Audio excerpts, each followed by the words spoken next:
भगवान सूर्य का रघुनंदन रामभद्र से बहुत ही आत्यंतिक संबंध है। सामान्य जनमानस भी यह जानता है भगवान को सूर्यवंशी कहा जाता है। मास दिवस कर दिवस भा मरम न जाने को। जितना भी संसार में जो भी तेज है उस समस्त तेज के कारण रघुनंदन रामभद्र है। प्रमाण इसका मिलता है सूर्य मंडल मध्यस्थम रामम सीता समन्वितम। सदियों बाद भगवान राम अपने मंदिर में विराजमान है अयोध्या में, भव्य और दिव्य मंदिर, जिसमें पहली बार ऐसा हुआ कि राम नवमी के दिन दोपहर शुक्ल पक्ष अभिजित हरिप्रीता, और उस समय भगवान राम का सूर्य तिलक किया गया। वैष्णव परंपरा में क्या है सूर्य तिलक की महिमा और रामनवमी के दिन भगवान रामलला के श्री विग्रह पर सूर्य तिलक, उसके बारे में हम बात कर रहे हैं।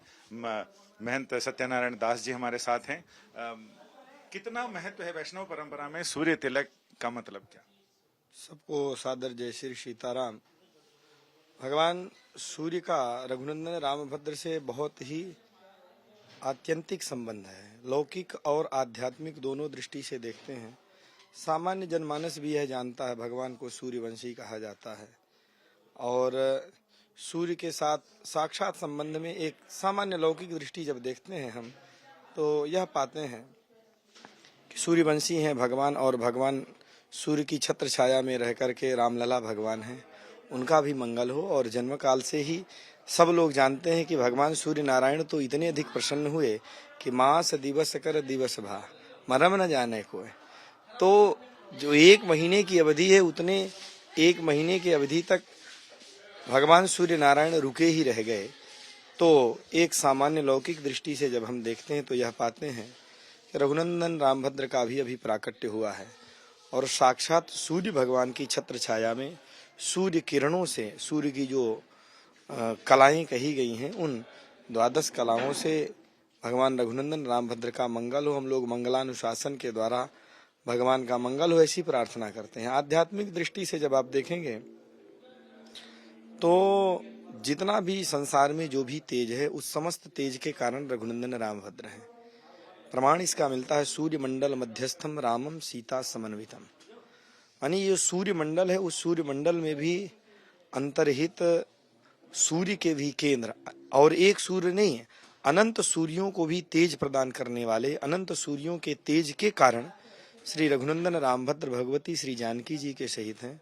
सामान्य एक साधक भी संध्या करते समय, प्रातः काल हो सायंकाल में, यह प्रार्थना अवश्य करता है, ध्येयम सदा सवृति मंडल मध्यवर्ती नारायण सरसिजासन सन्निविष्टा।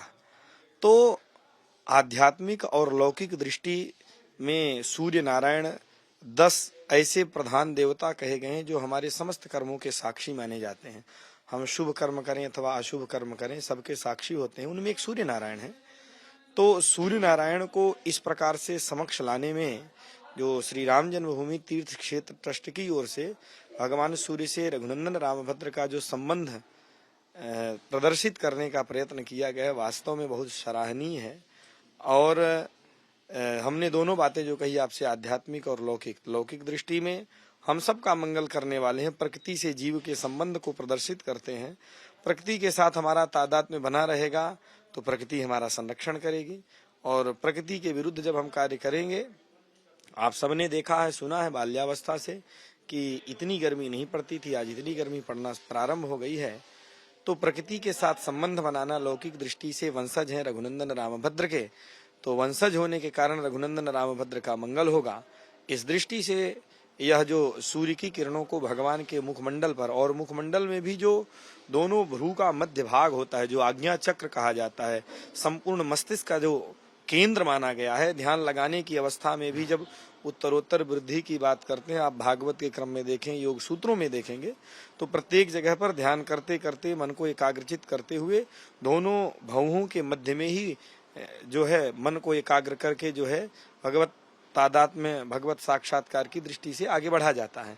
तो इस प्रकार से हम लौकिक दृष्टि देखें तो भगवान सूर्य नारायण से हमारा संबंध है, और आध्यात्मिक दृष्टि से तो अखिल तेज के कारण ही भगवान है। तो मुझे लगता है कि सामान्य जनमानस जो अध्यात्म की सूक्ष्मता को नहीं जानता है, तो लौकिक दृष्टि से भगवान का जो सूर्य नारायण से संबंध है, इस संबंध को देख करके प्रकृति के साथ संबंध बनाएगा, और अध्यात्म की ओर उन्मुख होकर के साधकों कि छत्र छाया में, सिद्धों की छत्र छाया में, संतों की छत्र छाया में जब रहेगा तो निश्चित ही उसका कल्याण होगा।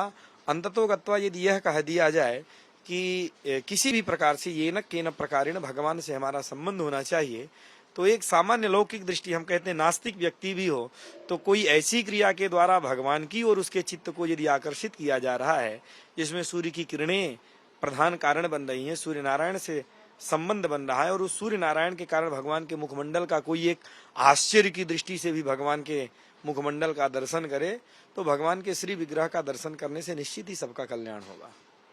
आपका बहुत बहुत धन्यवाद। यानी भानुकुल भूषण रघुकुल तिलक भगवान रामचंद्र का सूर्य नारायण स्वयं अभिषेक करें तो ऐसे लगता है कि पूर्वजों का भी आशीर्वाद है और आदित्यात् जायते वृष्टि, यानी आदित्य से ही पूरी सृष्टि है। और ऐसे में आदित्य के दर्शन यानी रघुकुल तिलक के दर्शन है, भानुकुल भूषण के दर्शन है। ये आध्यात्मिक दृष्टि से, लौकिक दृष्टि से, पारलौकिक दृष्टि से, हर दृष्टि से उत्तम है। कैमरामैन अभिषेक सिंह के साथ संजय शर्मा, श्रीधाम अयोध्या जी, आज तक।